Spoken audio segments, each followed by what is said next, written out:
It's June 16th, 2022. This is Rook.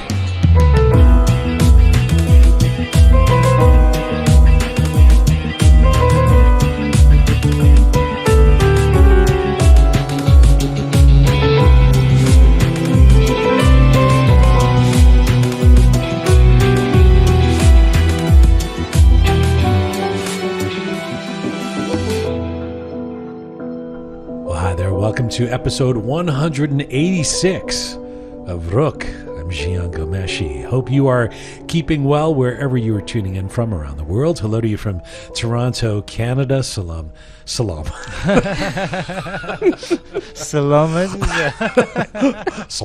alaikum. I was speaking so Canadian that I turned into salam. سلام دوستان عزیز، درود بر شما، خوش اومدید، 100 سال به این سالا. Oh my God. Salam. Pega. We got the Thursday crew here. We got the Thursday crew. Smart Pega. Hello, Smart Pega. Hello, how are you? Hello, the Groovy Shaya. Hi, how are you? I'm Salam. Malcolm Salam. Let's see. Today, this is an interesting one. The question of the day: do you need a professional coach? Do you, the listener, need a professional coach? Do you even need a coach? Now I think of you, Shaya, as a wayward spirit, a free artist, a robe-wearing philosopher, right? So I'm assuming that all of that is antithetical to the idea of having a professional coach. Actually, the terminology that you just used is a bit hard for me to, but I get what you're talking about. I think I don't personally I don't need, I think, a life coach. Yeah. We have Dr. That's an insult to our guest who's about to walk into the studio. We have Dr. Shahab Anari coming in.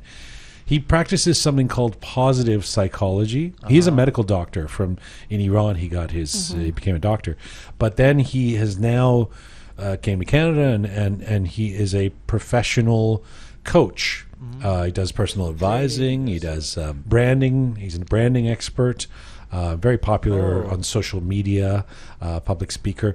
But professional coach means it's different from a life coach. This is somebody who professionally said to you, you go to and say, I'm assuming, actually, I'm going to ask him, but I think what it means is you know, their mission is to take somebody who has professional goals to the next level, to really help them focus those goals and win, is it something succeed. Like a manager for a music band or no? It's kind of that. It's kind of that, and that's why I'm gonna. So I will give you my thoughts on. Okay.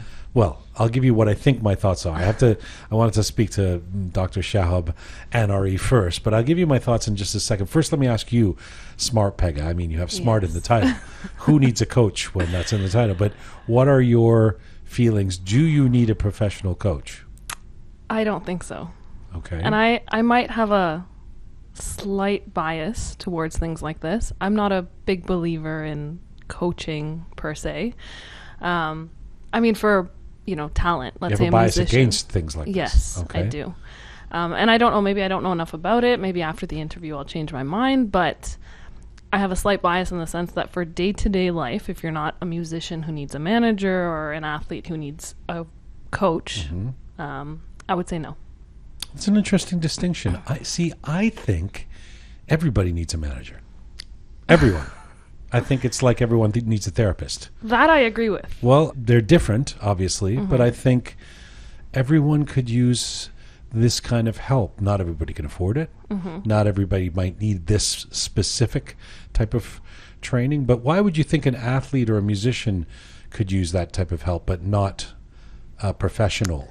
Because I think it's a very distinct skill that, let's say, a coach is helping an athlete with, or a manager is helping a musician with. But for day-to-day life, let's say, I don't know, you're just an accountant, for example. What exactly would you need a coach for? Do you just want to be an accountant, or do you want to be the best accountant? Do you want to run the accounting firm? You could be the best accountant by taking, courses that help your accounting skills and, fine-tuning your accounting skills by things like I that. think we But can cancel our guest. Clearly.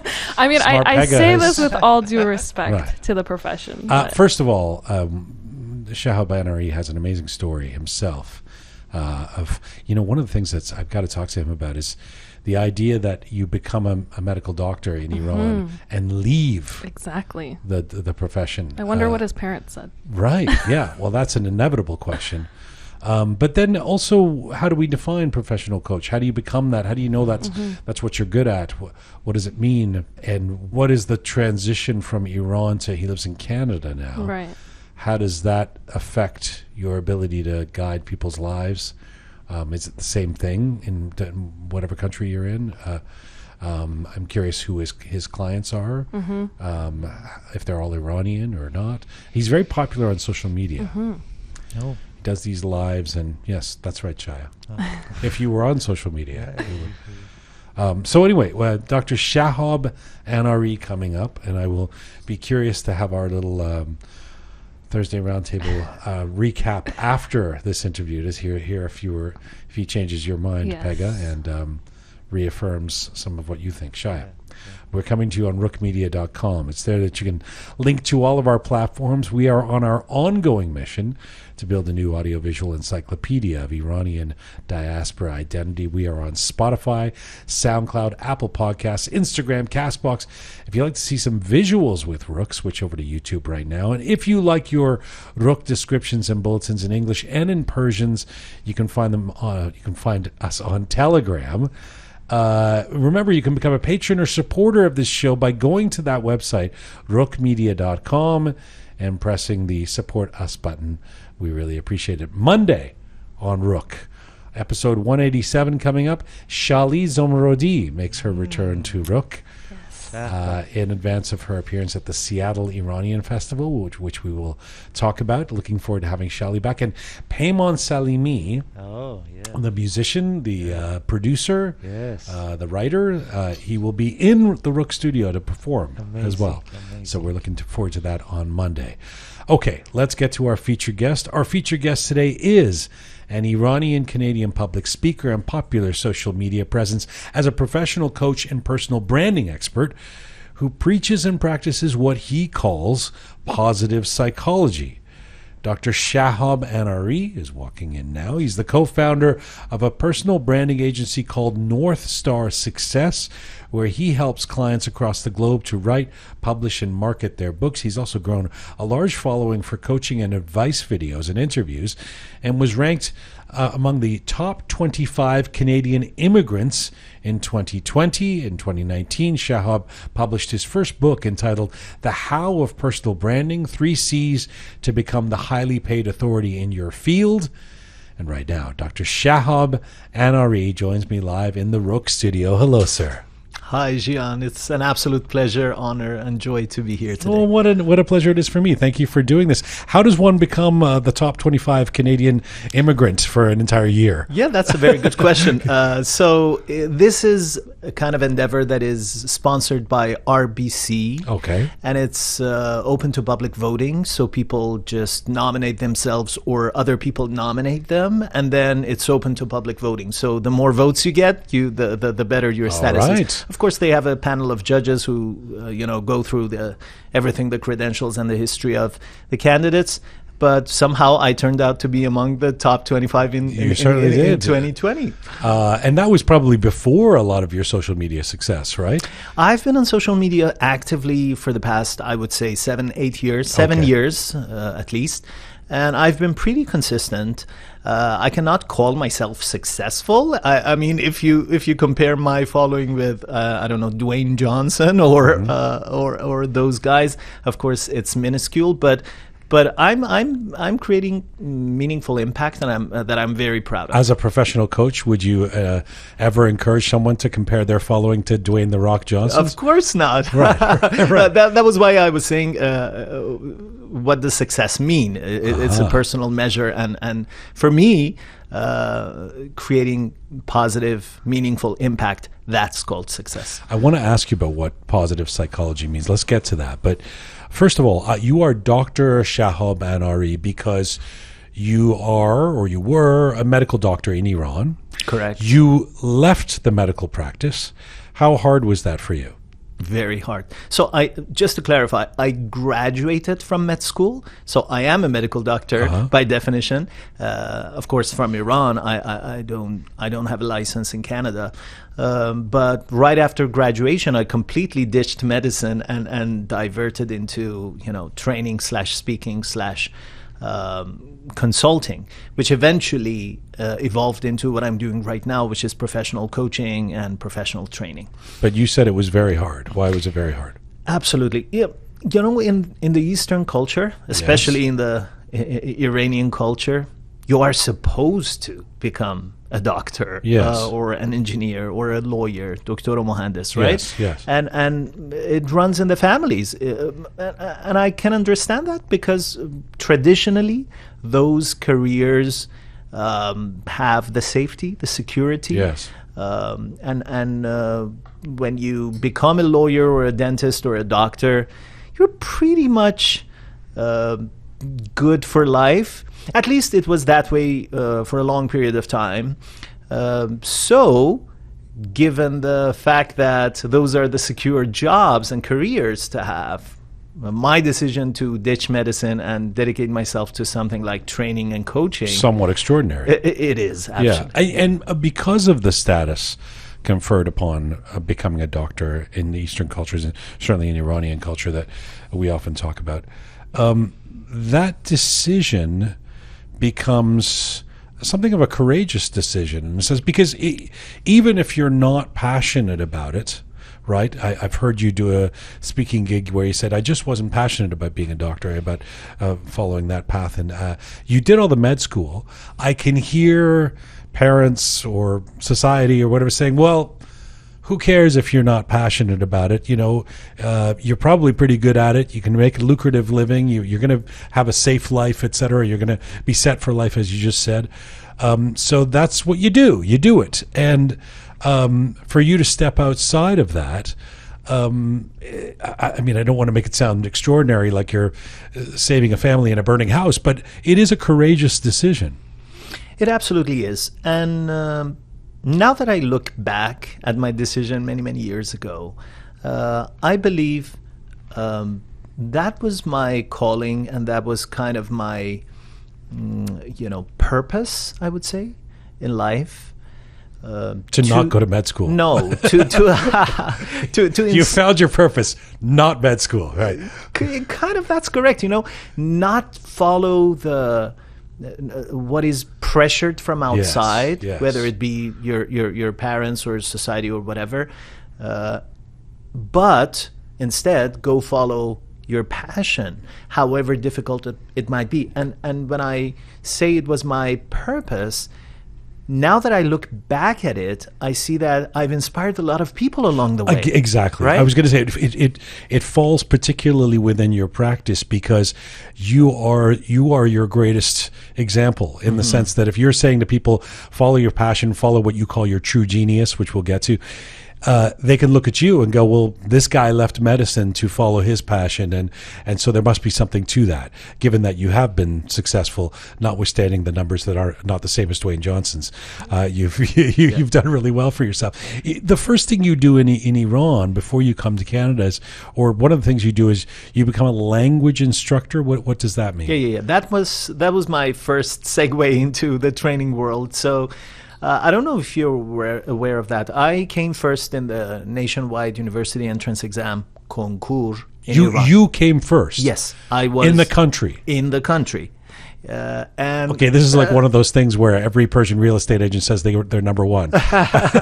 Did you really come number? Yeah, it's just Google that's it. That's just Google it. I mean, that's wow. I mean, even to be in the top 1,000 is remarkable, right? Yeah. So I don't mean to pat myself on the back or brag. No. Go ahead. Number one in the concours is insane. So it's one thing to ditch medicine and follow your passion. It's another thing, totally on another level, to be the first person in concours and then ditch medicine, because people say, "What's going on? What the hell happened with this guy? Did they lose their mind?" Right. They including your parents, I would imagine, right?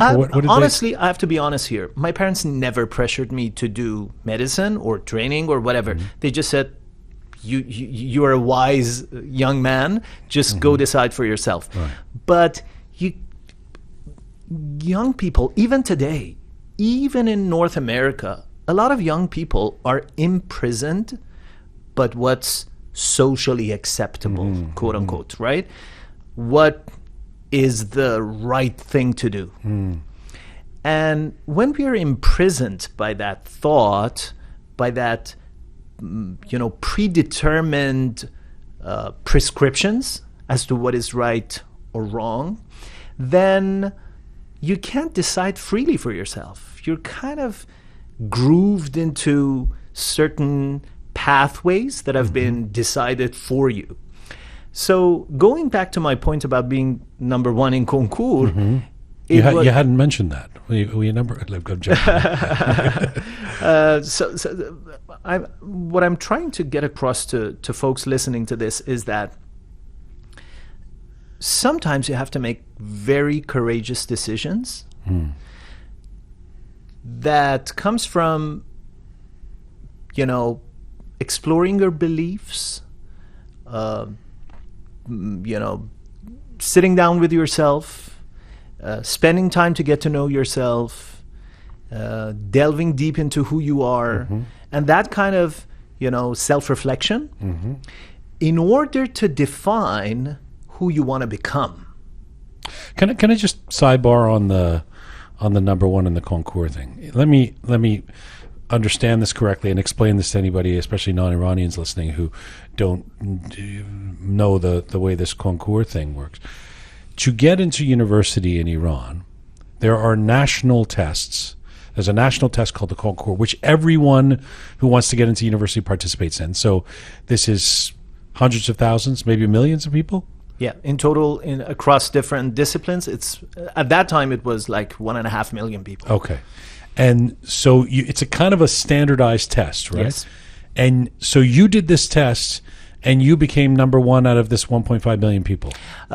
In my discipline, which was what? Tajrubi. They call it Tajrubi, which is, I don't know. Folks who want to go into medicine, dentistry, pharmaceutical science, and those types of things, they go to quote unquote Tajrubi. So first of all, do you think? How do you think you became number one? I mean, not to take anything away from what must have been incredible preparation and education, and in terms of, I know people cram for these tests for months, weeks, stress about them. What was it that catapulted you to number one, do you think? Years of hard work, I would say. No, I'm no genius, but I put in a lot of work, obviously.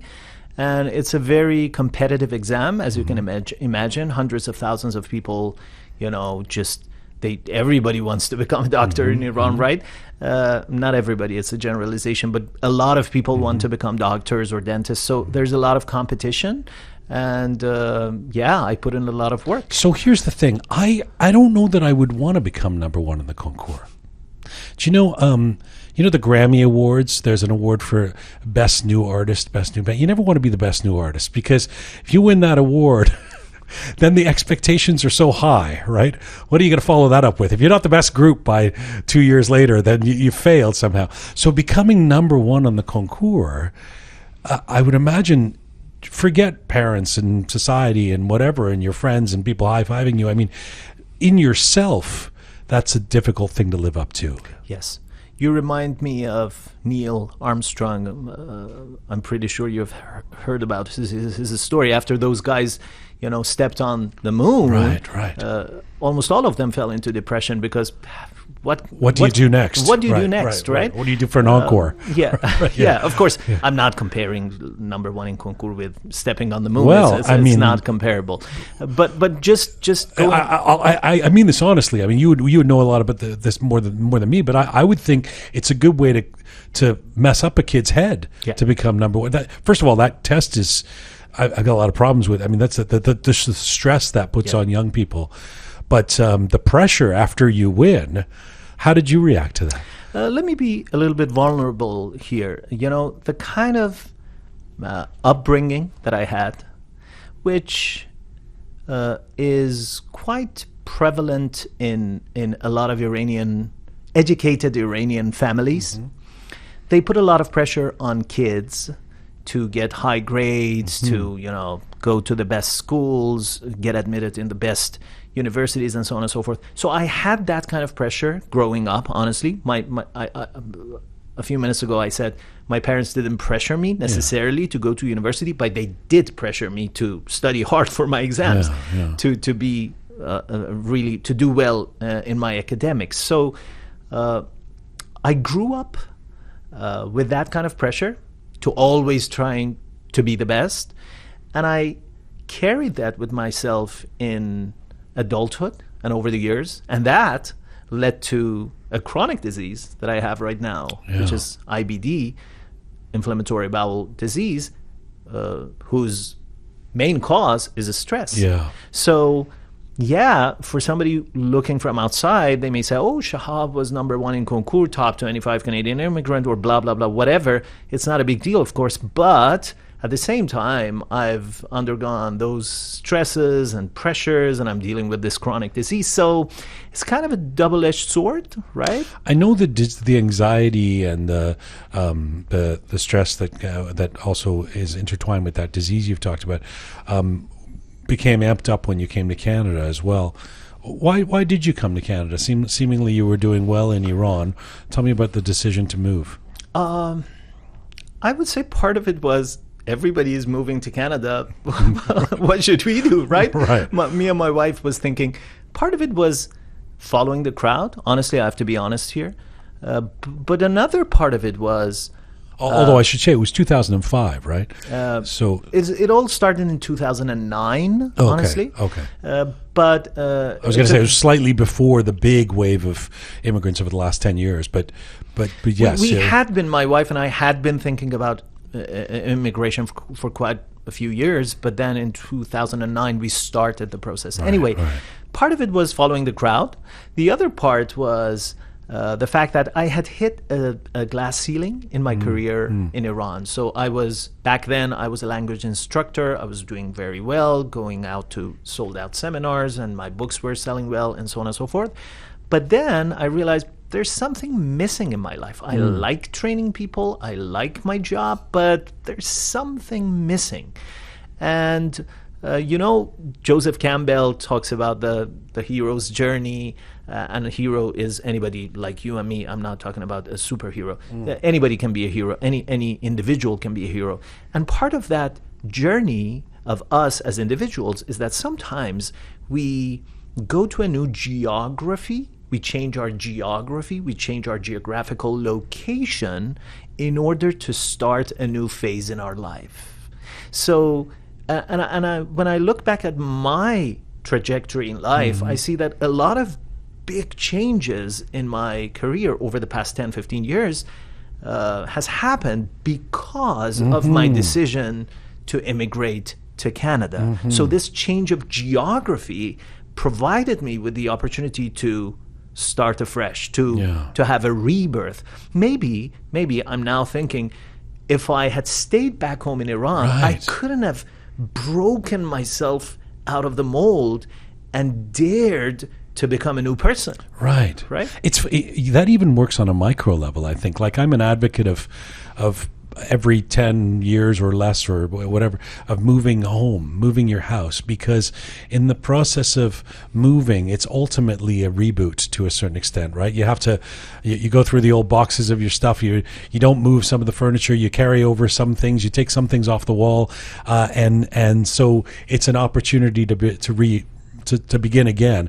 If you're moving a country to a different country, it's necessarily a reboot. Although, let me just say that there's an interesting asterisk on that for Iranians moving to Toronto, because when you say a lot of people were doing it, I know a lot of folks, including a cousin of mine who moved here and basically moved into an Iranian community and is hanging out with the same guys he went to Sharif University with, right? So they've basically transplanted. It's not that much of a reboot, but perhaps in your case it was.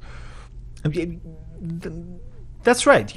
I cannot say I completely, segregated myself from the Iranian community. Right. Of course, I have my ties, but this move opened up a new opportunity. The most important of which was the the permission to define a new me, right? And let me tell you this also. The permission to define a new me. Yeah. You didn't feel like you had that in Iran. You didn't have that permission. Just as I was saying before, I believe if I had stayed in Iran, it would have been much more difficult for me to start a new career. And let me tell you this. Yes. I'm proud that despite all the difficulties, all the judgments, all the harsh critique that I received from people for my move to Canada, for me changing my career, for me starting in a new path, I managed to do that. I chose to start a new career.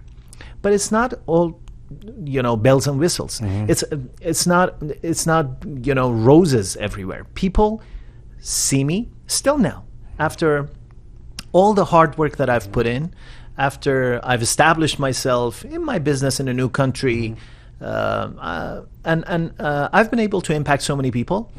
A lot of people still, on social media, email, everywhere, there are a lot of people who reach out to me and say, Shahab, who are you cheating? Who are you fooling? You're a medical doctor. You would have been much more successful if you have continued in that path. Or Shahab, who are you to coach people? You studied medicine in university. And what do you say to them? That's I usually don't respond. But I mean, well, what if I ask it right now? I mean, who are you to coach people? What do you say? I believe you only live once, and if you don't listen to what's in your heart, what's your calling, what your intuition is trying to tell you, if you don't notice those signs, at the end of the day, at the end of your life, you will look back at your life and be regretful about the decisions you didn't make. But do you think some of your, when you say I'm proud that I took this path despite what people might have said or whatever, do you think some of that pride is based in the fact that it's gone pretty well? I mean, you're a success, or success slash however we define success, but you're doing well. It's you are impacting people's lives. If, despite this being your passion, if it wasn't going as well, do you think you would still have that same pride? Probably not. But there are two things worth mentioning here. First of all, people don't see your failures because you don't advertise them. I've had so many different failures. I'm still failing in so many different things in my business. Sometimes people see our failures, but yeah, go ahead. Sometimes yes, they do. Yes, You're yes. right. But we mostly, we mostly promote our successes, True. and people get to see our successes. They don't see. Everyone looks like they're doing well on Instagram. Exactly. Yes, yeah. Very few people know that. At the end of the first year, my first year in business in Canada, I fell into depression. I started taking anxiety pills, and my IBD, the chronic disease that I have, went into a flare. Very few people know that. A lot of people who follow me know that I was #1 in concours. I'm top 25 Canadian immigrant. I have a very successful business. 15 people work for me in my business, so on and so forth. But as a coach, I mean, it's not a big deal, 15 people. I mean, as a coach in my industry, I'm doing pretty well. Yes. But they don't see my failures, and I've had a lot of them, and I'm still struggling with certain aspects of my business. All entrepreneurs do, right? Sure, but I get it. I mean, you also, though, you have talked about this a bit publicly, which I appreciate. That you say you were struggling based on your big ambitions. You tell the story about how you had an intervention from your doctor at one point who said, this is getting dangerous. You are doing too much. You're pushing yourself beyond the bounds of your health. Why were you pushing yourself so hard? Is that back to the kid who got the #1 at the Yeah, exactly. Because I've done the inner work, because I'm a professional coach, I've done a lot of personal development, and I'm always investing in personal development. I'm now aware. Maybe 10 years ago I wasn't aware of this, but now I'm aware of that. This perfectionism, I might say, the word is perfectionism. This is a double-edged sword. So it pushes you to become the best at what you do, or to be very good at what you do. And at the same time, it is very detrimental to your mental health and to your physical health. Sure. And I've experienced both sides. So accomplishment-wise, of course, I've accomplished certain things in my life. At least in my industry, I'm a respected figure. But at the same time, I deal with anxiety, I deal with minor depression at times, and just like I said, I have this chronic stress-induced disease. Is it ironic that a professional coach pushes himself too hard? I mean, shouldn't you know? Isn't it like a heart surgeon smoking or something? Like shouldn't you know better? Yeah, that's a very good question. At this moment, I'm aware of it, and I try to manage it. I choose to manage it. But 10 years ago, 20 years ago, I'm 42 years old now. So over these decades of life, it has taken the toll, on my health. 2 steps back. How did you, your decision to go into professional coaching is an interesting one and I think this is where you get some of that feedback. Because I remember when I was writing a regular column and I started writing a book and I spoke to a writer friend of mine and he was saying, well, why don't you call yourself a writer? And I said, well, I'm not really qualified to be a writer. And he said, well, who's qualified to be a writer? People, how you become a writer? You start saying, I'm a writer. and people probably, I know there's training you can take right now and you teach people to coach, but people probably have this sense of self-appointed professional coaches, right? It doesn't have the pedigree that we know about to become a medical doctor, to become a structural engineer, to become a classical musician. How did you know you were good at this? Okay, that's a great question. So going back to my decision to immigrate to Canada, the immigration or the decision to immigrate gave me the opportunity and the permission to think about who I want to become next. So I was clear with the fact that I didn't want to be a language teacher anymore. It was done. That was an identity I didn't want to carry over to Canada. So now the question was, okay, Shahab, who do you want to become? And that started me asking myself questions. And I started, taking courses, reading books, doing personality assessments, and working with coaches. I even hired a life coach, and over the course of, I would say, maybe a year, I realized my strengths lie in inspiring people to become the best version of themselves. And my life story was very much aligned with that. So when I asked myself, okay, who are you qualified to serve? The answer was people representing your past. So I'm best qualified and positioned to serve. And I would say any entrepreneur, especially in the coaching, consulting, training field, they are best positioned to serve the people who represent their past. So in my past, I was the guy who, changed career. Yes. In the past, I was the guy who was not passionate about their field of study and they went into something else. In the past, I was the guy who was doing well in their business, but then they decided, I want to immigrate. Yeah, you're the best qualified. Right? Yes. So that was when I realized, okay, so what should I learn? What should I study? What qualification should I get in order to become that person? But you're not the best coach for everyone. You know who told me that?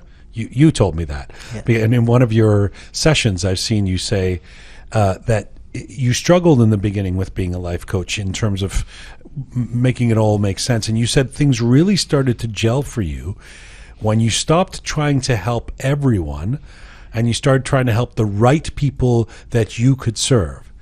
So what does that mean? Yes.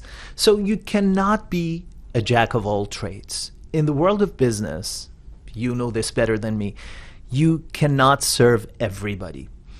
if you try to serve everybody, you will wear yourself too thin. You won't be able to impact people deeply in a meaningful way. And eventually, nobody will take you seriously because you're not a specialist in any area. And that was a hard lesson for me to learn. I learned it very hard. After a couple of years of trying stuff out and trying to become the next Tony Robbins and trying to impact billions of people across the globe, I realized, okay, this is not working. What should I do then? And then I realized I need to specialize. I need to find my niche. I need to serve a particular profile, a particular avatar.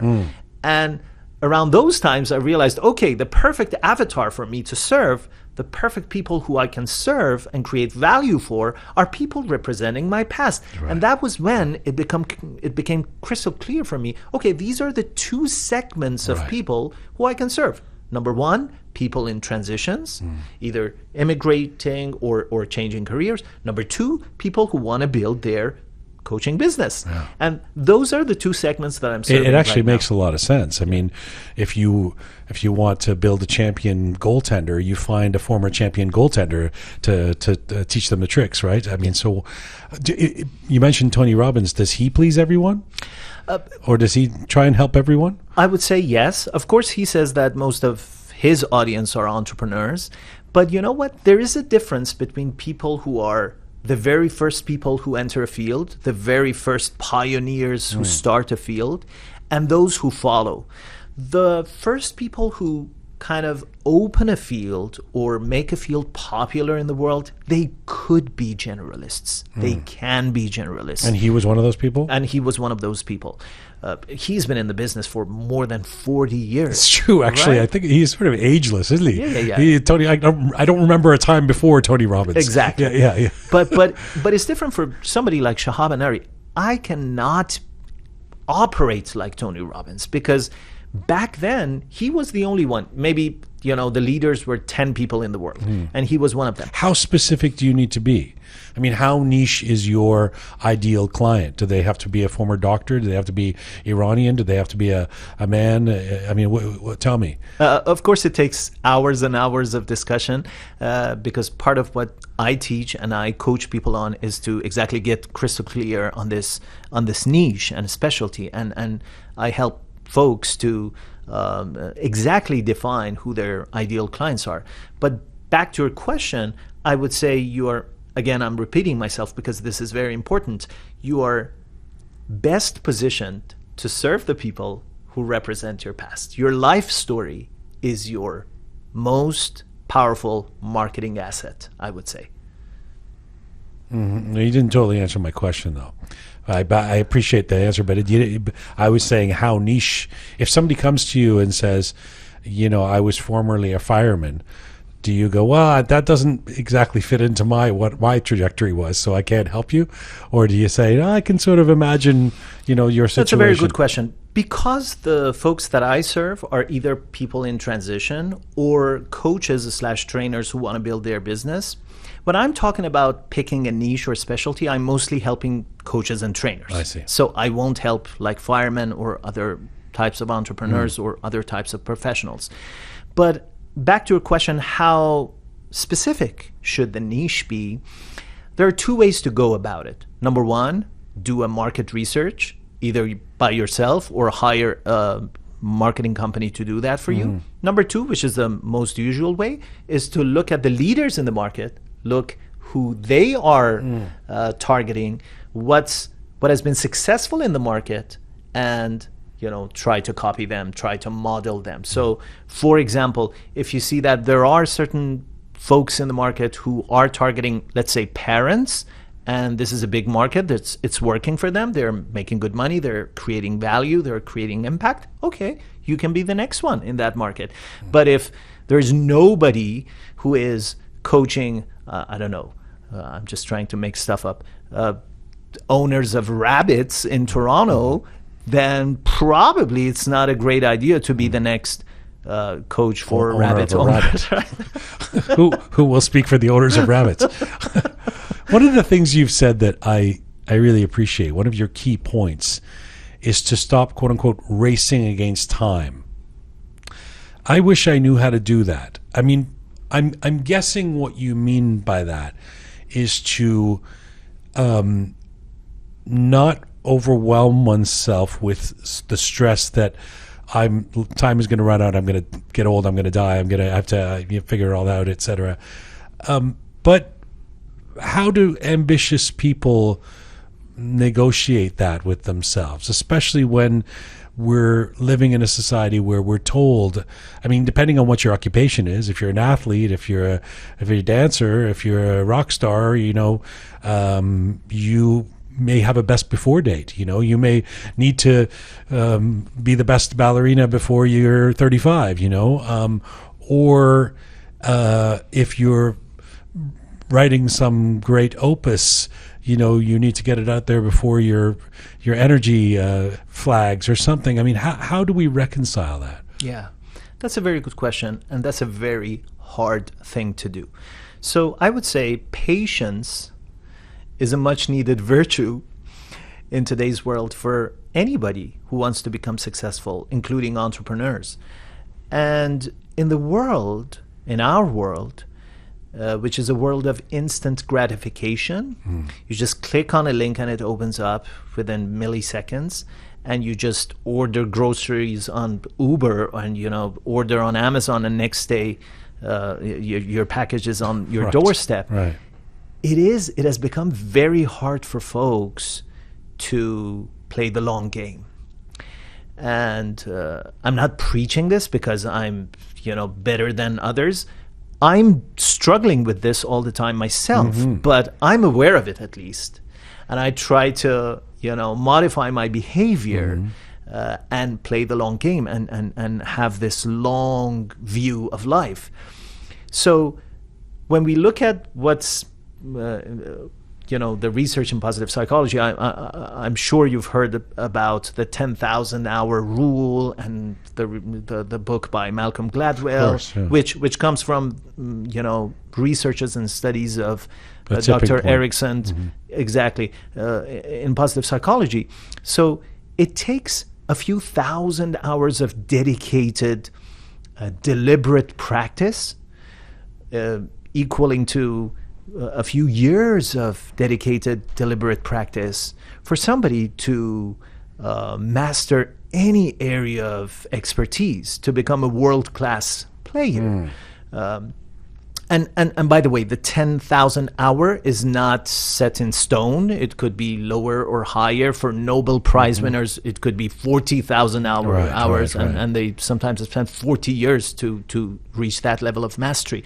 So it's an. But I've always liked that Malcolm Gladwell thing partly because I don't think you can ever bullshit your way into being great. The one thing that I've learned, having interviewed a lot of very successful people over the years, I always say this to folks, even folks who, even if you don't like the person, even if they're some pop star or some author or some opinionator you don't like, if they've achieved a great deal of success, if they're amongst the tops in their field, they've usually worked their ass off. Yeah. They've usually put in those thousands and thousands of hours. It's really, really exceptional to find somebody who's sort of lucked into it, Yeah.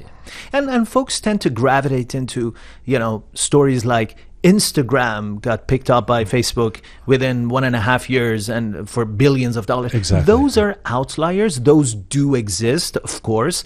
Now, when we look at the statistics, it's a bell curve, right? Most folks, most examples, most instances fall into the middle of the curve. So those are the folks who need to spend thousands of hours, who need to spend a few years at least in order to reach that level of mastery. Going back to your point, there is no royal road to success.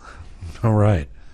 But, this racing against time thing, it also goes back to that point that you made earlier about how we define success.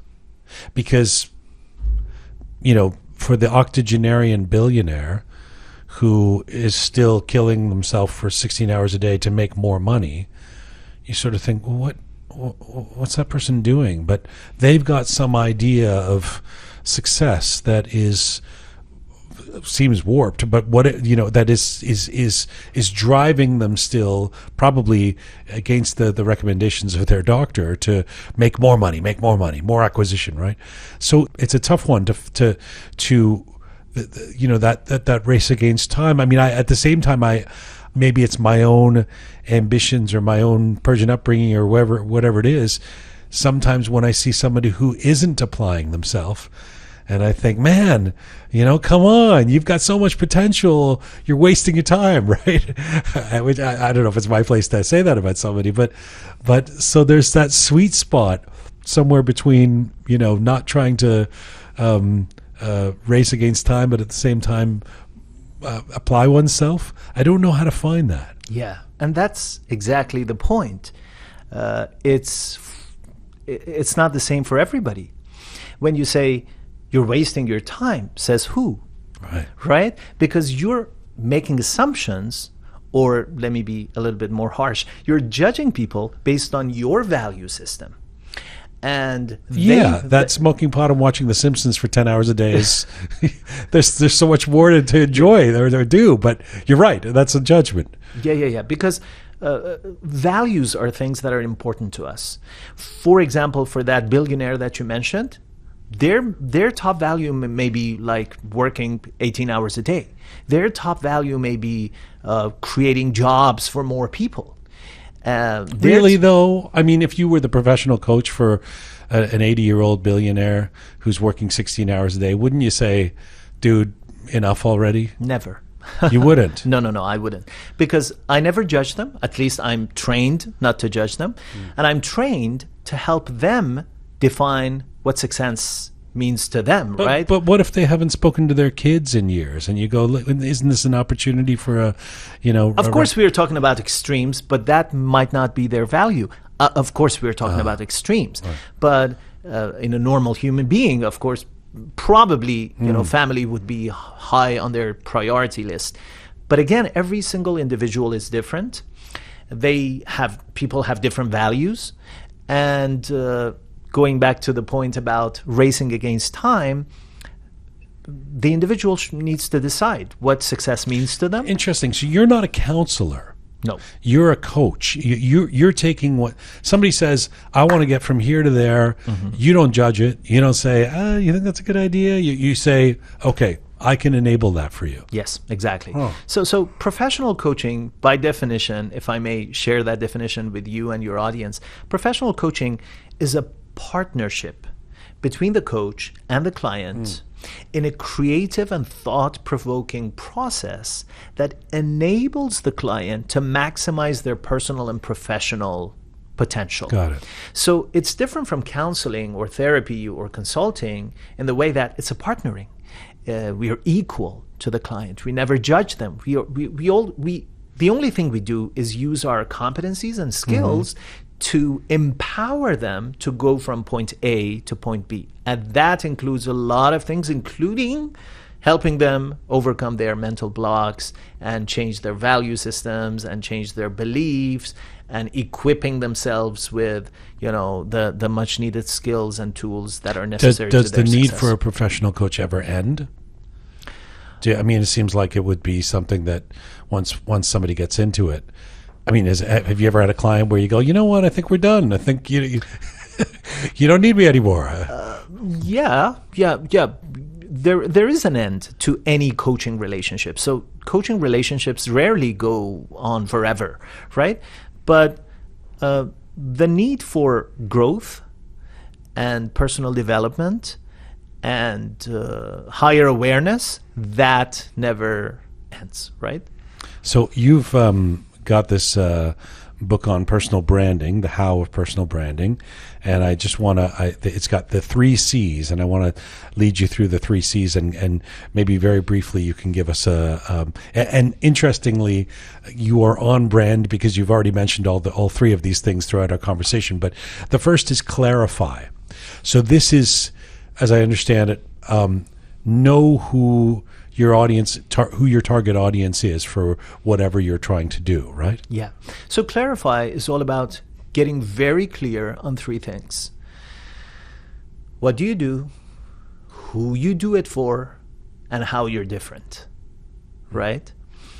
And it doesn't matter what business you're in, whether you're a restaurant owner or a coach or a financial advisor, you have to be very clear about your ideal client, the value that you bring to them, and how you stand out from your competitors. A lot of folks go into different businesses and they think, okay, I'm going to do well because I'm going to be a little bit cheaper than others.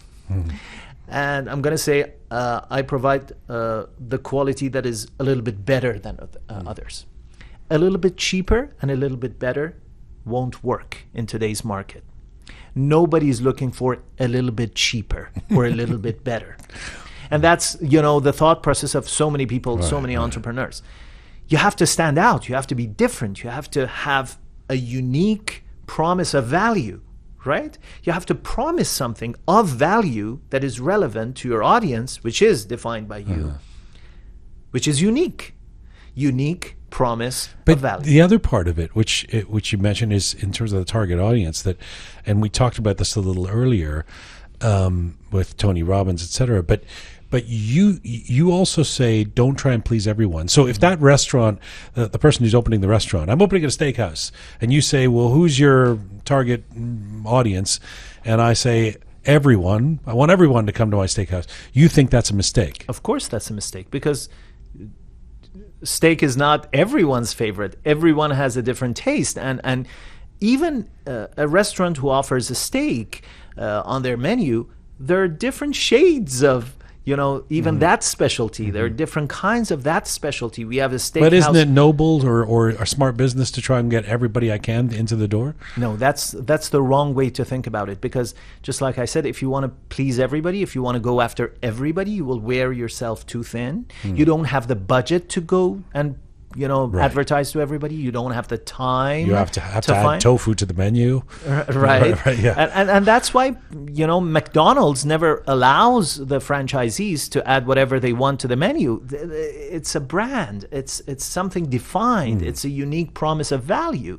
And to the other extreme, when you go to Versace or Gucci or those types of brands, they don't offer, I don't know, a hairpin might be $2,000 in those stores. Right. Because they have a certain ideal client, they have a certain value proposition, and they are attracting certain people. It's not for everyone. The second of the C's in your, it's the letter C we're talking about, not oceans, C's, is communicate. Seems obvious. Why is communicate one of your 3 C's? Because a lot of folks, after they clarify who they are, what they do, who they serve, and how they're different, they just sit there and wait for people to miraculously show up at their door. If you're a dentist, if you're a coach, if you're a restaurant owner, you can't just open the door and hope that clients, walk through the door.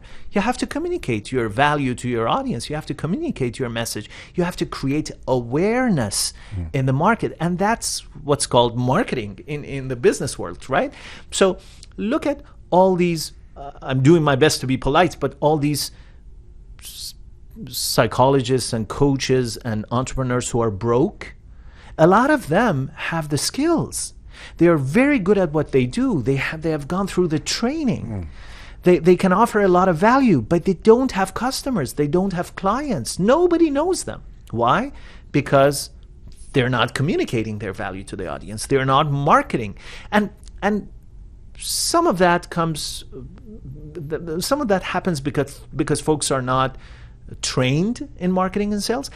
And some of that comes because they have a kind of aversion to sales.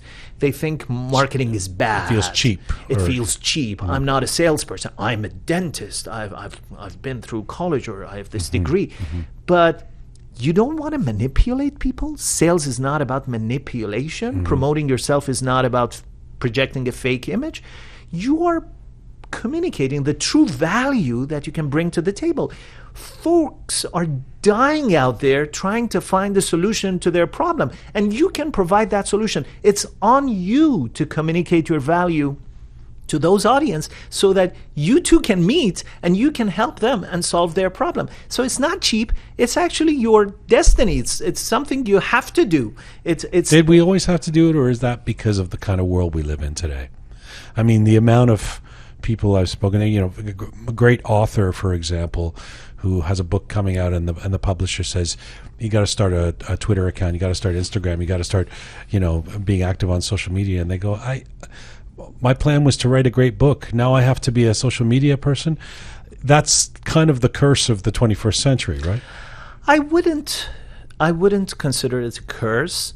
I would say that's the game we're playing right now. But the dentist, really a dentist, I mean, why should a dentist have to be good at marketing? I want them to be good at fixing my teeth, right? Those are the two skill sets that they need to possess in order to be successful in today's world. Yes, a dentist needs to be very good at their dentistry, but if they want to be successful in business, they have to be good at marketing too. And I don't mean they have to be the marketer themselves. I see, right, yes. They can hire a team to do the marketing for them.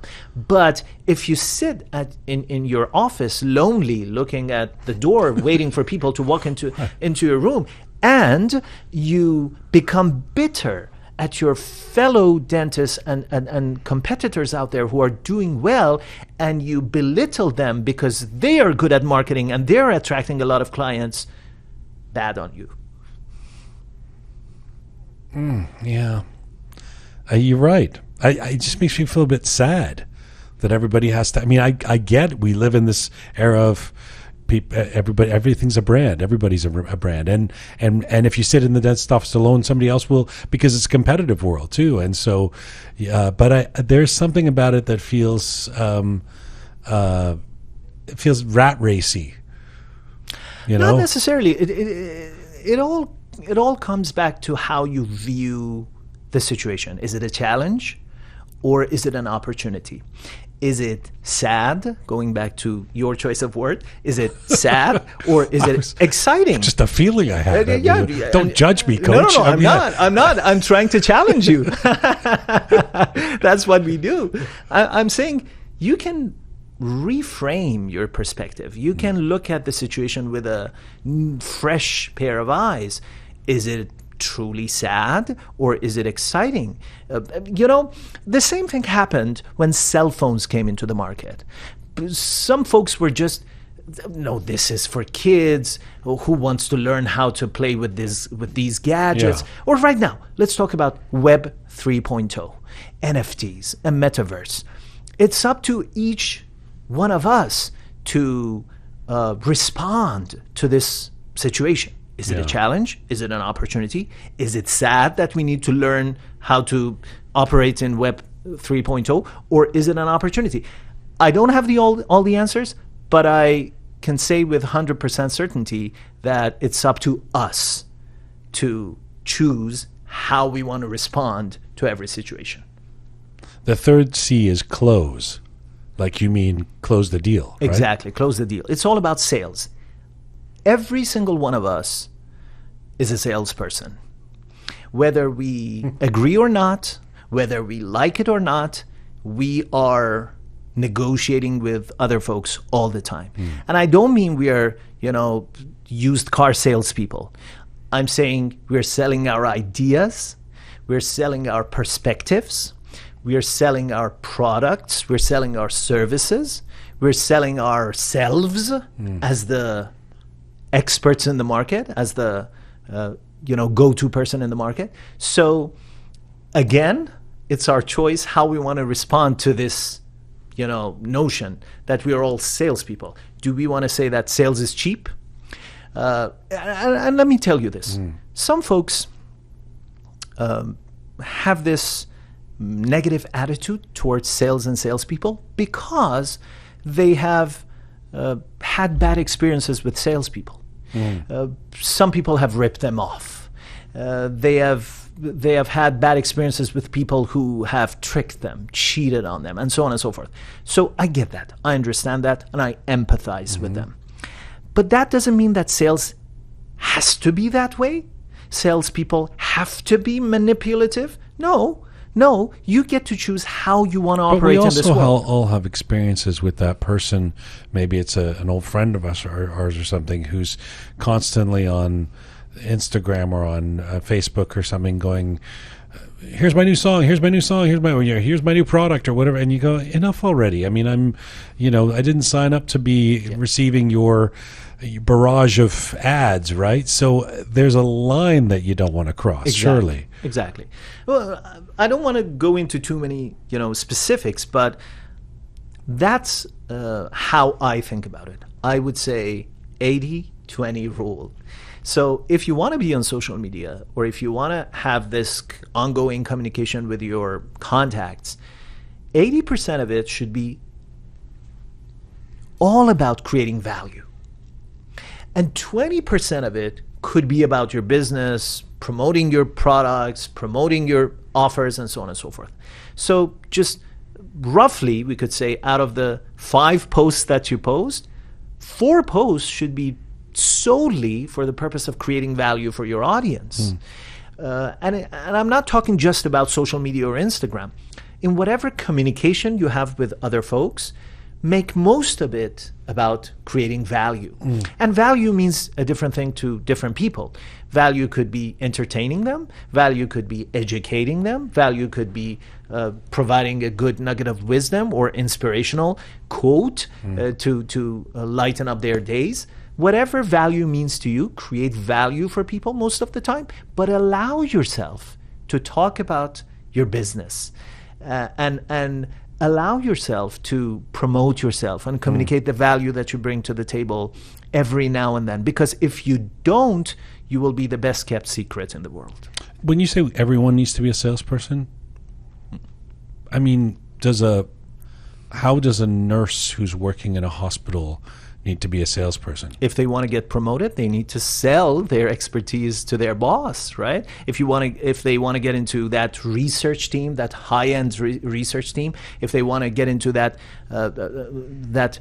really interesting project at their hospital, whatever the case might be. A grade 3 school teacher.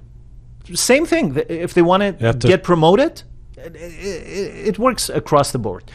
If you want to get promoted, if you're in the corporate world, if you want to get promoted, for some folks may say, well, the corporate world I get. I mean, I'm wondering if you're a civil servant, for example, what? But I hear what you're saying. Let's talk about the family. Everybody has a family, right? Yes. If you want to convince your wife or your husband or your kids to go to Hawaii instead of Mexico, that's a sales conversation. You're selling your idea. What a horrible way to look at families. Beautiful Persian families living harmoniously. I understand it. You look, there's something that you wrote in you've got this book that's a daily planner, right? And one of the things that's interesting to me, so you got a daily, this is for what? For people to help be able to plan their life, right? It's great. I mean, as somebody who is an organized person and who likes organized people, this is like, I get excited looking at this, right? This is my porn here, But in your daily planner, you've got some intentions for the day. Your intentions are, what am I going to put as my major goal of the day? That's understandable. Preset task or appointment for the day. People I need to connect with. All natural. Then you've got one category is who I want to be. Yeah. Each day. Yeah. So you think that people each day should wake up and decide who we want to be. It's very, very interesting. What does it mean? Of course, I'm not. When I say who do you want to be today, I'm not talking about starting a new career or changing your identity forever. The question is mainly concerned with the fact that what qualities you want to express, what values do you want to honor, what attributes of your higher self you want to express to the world. So who you want to be, the answer could be, I want to be the kind person who smiles at strangers. That's it. You set the intention for the day and you go about your life with that awareness, which impacts, the color of your day. Did you set an intention today? I did. Who do you want to be? The smiling guy. That was the example that I just shared. The smiling guy. Before I let you go, it was very interesting getting to talk to you. Thanks for doing this. Thank you for having me. It's been a really, really invigorating conversation for me. I have enjoyed it. Let me ask you, first of all, there's a service aspect to what you do, right? Would you say so? Feels like you're giving back to people. How do you balance that and the ambition to want to make a lot of money? Very good question. So I set boundaries. So I don't want to talk about it openly right now because you have a very big audience and I'm honored to be on your show. But I donate to charities every month, both in North America and in Iran. I give some of my courses away for free to certain people, especially in Iran. And sometimes I give, free coaching sessions, pro bono coaching, we call it pro bono coaching, to people and or organizations. I'm not sharing this to pat myself on the back. I'm just saying, but I have a boundary for that. For example, one person per month gets the free coaching, pro bono coaching. 2 people per month, I will give away courses to them. So if a third person comes to me and asks for a free course, we won't do it. So that way, we are not a charity, we are a business. We want to, create value for ourselves and for our audience. And at the same time, I'm happy that I can help folks along the way. That's such it's a really well thought out way of doing that. I appreciate that. Thank you. What have you most learned about why people seek your help? They resonate with my story. So a lot of folks come to me because they are missing something in their life. They want to make that transition, whether it be immigration or changing careers or starting a new business, especially in the coaching, training, consulting field. And they look at my story and they see that I'm not projecting myself as the superhero. I'm being vulnerable about my story. I'm sharing the ups and downs that I had in the first few years, and I'm still struggling with certain things in my business. I never try to show myself as the invincible guy, and folks resonate with that. And by the way, there's another thing. I place huge emphasis on ethics in my work. I'm a professional coach. I operate by the code of ethics of ICF, International Coaching Federation, which is the governing body of professional coaches throughout the world. And you know what? A lot of people, when they hear the word coach, they run away. They run in the other direction because there are so many self-proclaimed coaches who are damaging the reputation of coaches, and they're hurting people. They're not providing value. But I pride myself on the fact that I abide by the code of ethics. I serve people, I create value, and I stand by the ethical conduct and the professionalism that my industry expects of me. Good to have you here. Thanks for doing this. Thank you for having me. Dr. Shehab Anari, an Iranian Canadian public speaker, popular social media presence, a professional coach, personal branding expert. His 2019 book is called The How of Personal Branding, 3 C's to Become the Highly Paid Authority in Your Field. Shehab Anari joined me here live in the Rook studio today.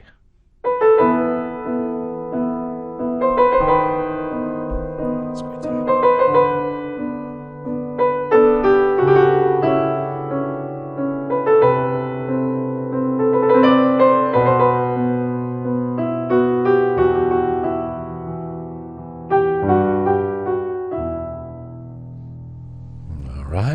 Dr. Shehab Anari has walked out of the studio. Smart Pega is back here. Groovy Shaya, the microphone's back on. Well, for you pessimists, for you non-believers, that was an invigorating conversation. Oh, yeah, I really enjoyed it. First of all, the guy was number 1 in the concours.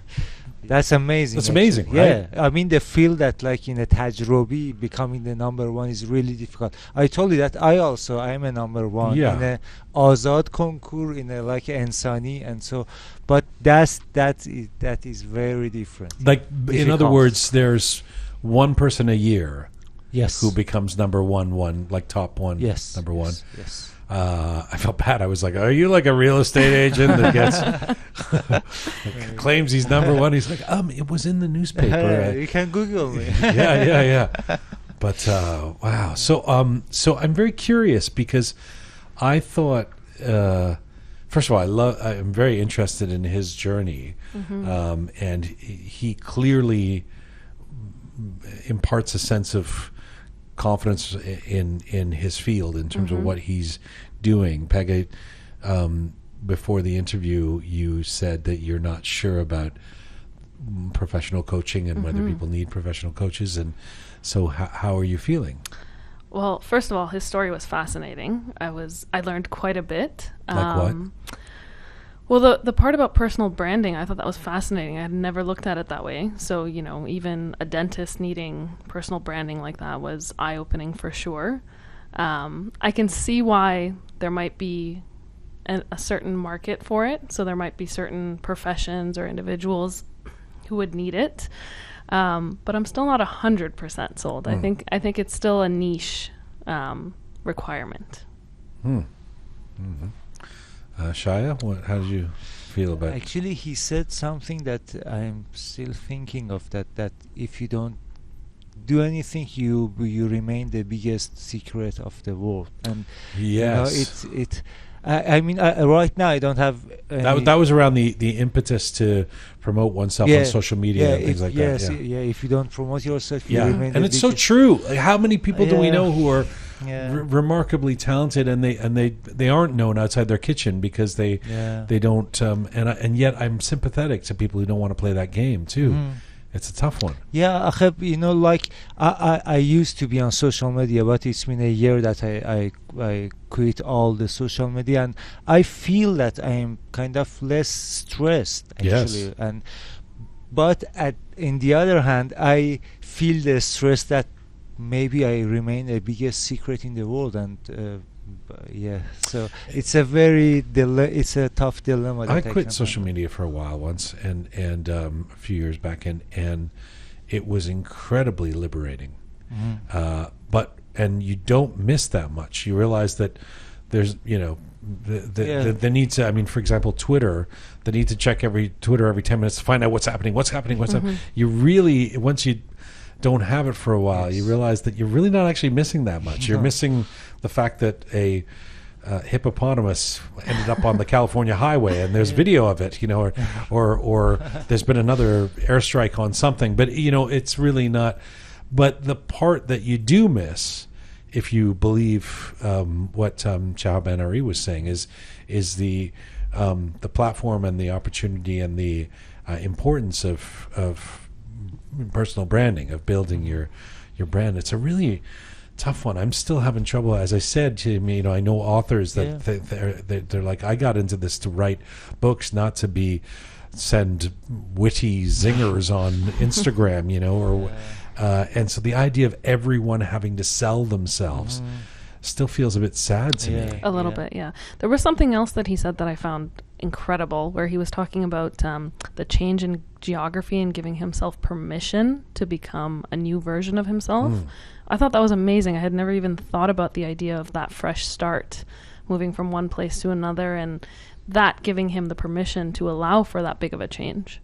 Yeah, I think that's an important one, because so many of the people that we're talking to right now in the diaspora are people who've ultimately migrated from one place to another, usually from Iran, but in some cases from Iran to somewhere and then to somewhere else, and that it really is a restart and an opportunity for a rebranding, although I'm not sure that everybody takes it.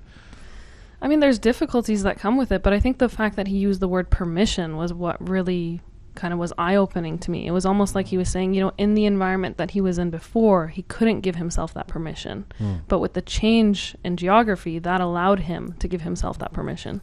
But can we just go back to the selling yourself thing? Yes, it's everyday question for me, literally. Like even if when I have social media, like I'm not that personality to like promote myself. I hate to promote myself. I don't know what do I have to do, and all the people say, "Oh, you have to do something." You have, but I don't know. It's a double-edged sword because you put yourself out there and it allows for more judgment, but at the same time, if you don't put yourself out there, then it's going back to what... But there's also, it's also, I think first of all, I think it might be generational, but although there's certainly people in their 40s, 50s, and 60s and 70s who are promoting themselves, but Donald Trump, you know, but there is something that, when I was a kid and a teenager, and then in kind of alternative artsy circles anyway, or whatever that would be that I was in, it was considered uncool to be braggadocious, to be promoting yourself, and also growing up in Canada. Canada is not a place that's traditionally looked positively upon people who are highly self-promotional. It's kind of, there's these famous moments in Canadian history where they'll be interviewing Wayne Gretzky and saying, "Oh, you scored this many goals in one season. How did you possibly do it? It's so incredible. You set the record." And he kind of goes, "Yeah, I had a good team and I got lucky and, anything but I'm the greatest, right, And it was always considered kind of American, forgive me, American friends, but American to be like, I'm the greatest. And yet now it seems like that's the game in social media. Yeah. And it's almost fueled by hip-hop stars and business people and, that we're all supposed to just say, I'm the best, I'm the best, I'm the best. Otherwise, nobody will believe you're the best. I don't want to reduce what he was saying to that. I mean, he's not necessarily... But the idea of selling yourself feels like that. Feels like I have to kind of constantly hammer it into people what my accomplishments are. And yet, it's that paradox is exactly what you talk about, which is that if you don't... I mean, this happens to me all the time because I never talk about stuff from my... And people go, you sold 500,000 records, the songs you wrote. And then I think, am I supposed to be saying this more regularly? That so people know, that I sat with Paul McCartney and did an interview or something, But it's also... Oh, really? You interviewed Paul McCartney? See, you're being funny? No. Yeah, I interviewed Paul McCartney. Yeah. Oh, I didn't know that. Yeah. See? I'm doing a shit job of selling myself. I was going to say it's also culturally, like as Iranians, I think we're taught to be humble too. So that self-promotion. Well, I mean, I know it's changing now, I guess. No, but are we? Yeah, I mean, I find Iranians are the most self-promotional. Yeah. I don't know. I mean, I grew up like my mom telling me like it's not nice to brag and you have to be humble and, let other people tarif konan. So... I feel like my mom says that is definitely in that category. Yeah. But I don't know. I think it's shifted now, but I think if we're looking at culturally, at least from what I know, that's always been the case. But in a social media age, he's not wrong. In terms of professionally, it's a competition, and if you're not selling yourself, you're getting left behind. I mean, it's not always social media either. He's not suggesting everybody has to run to Twitter, to Instagram or something. But even in the office, even on the construction site, even in the music circles, it's ultimately you have to find ways of selling yourself. Yeah. Otherwise, you're not going to get the advancement. You're not going to get the respect. You're not going to get the raise. I think with social media, it's also the overload and volume of information that's being thrown at us. So it's like this almost race to make sure that you're putting yourself out there. So with social media, at least it's that way. But he was saying something about, you can't just sit back and expect your audience or your demographic that you're targeting or whoever else to come to you. You have to make an effort. Yeah. The other thing was, and we touched on this in the interview, but I think people are, in terms of your cynicism earlier, Pega, about, I don't want to overplay it. You weren't unkind, but you were saying you're not sure about this whole professional coaches thing. And I wonder if that's partly because we don't have a very clear guideline of what the education requirements are, what the diploma says, what the status is. especially in the Iranian community. It's like, I got my degree, I got my master's, here's the piece of paper that says I'm a doctor, here's what says I'm a mohandes.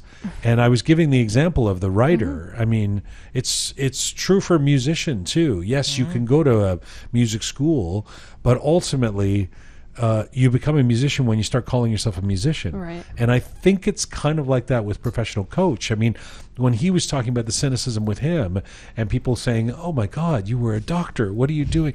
You know, it's because there's a feeling of, well, why do you get to be a professional coach? Yeah. How do I know?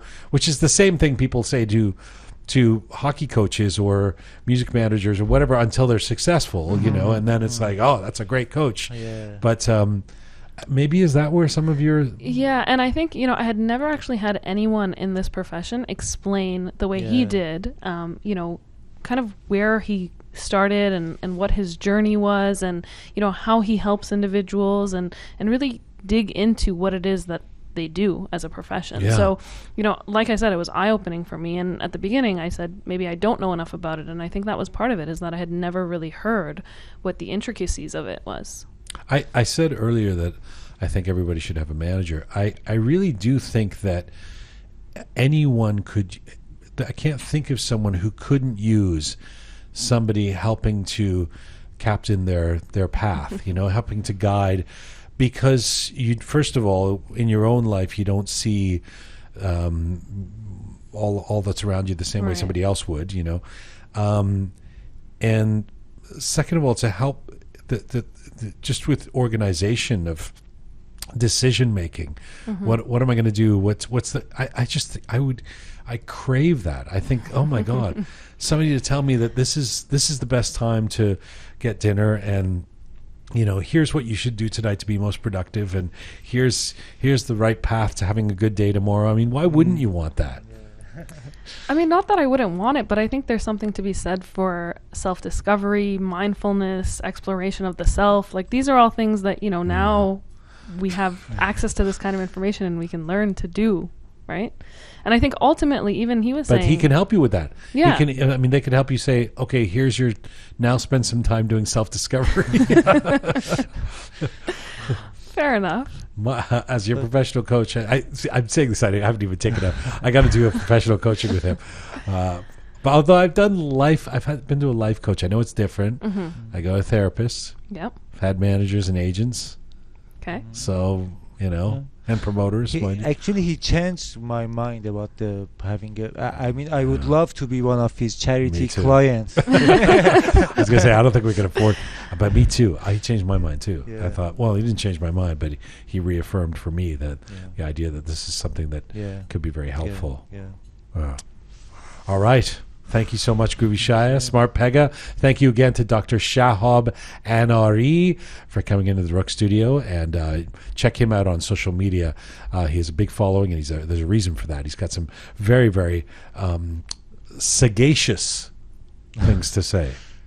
Sagacious coming from the word sage. Oh, wow. Wise. Yeah, right? Interesting. Sagacious.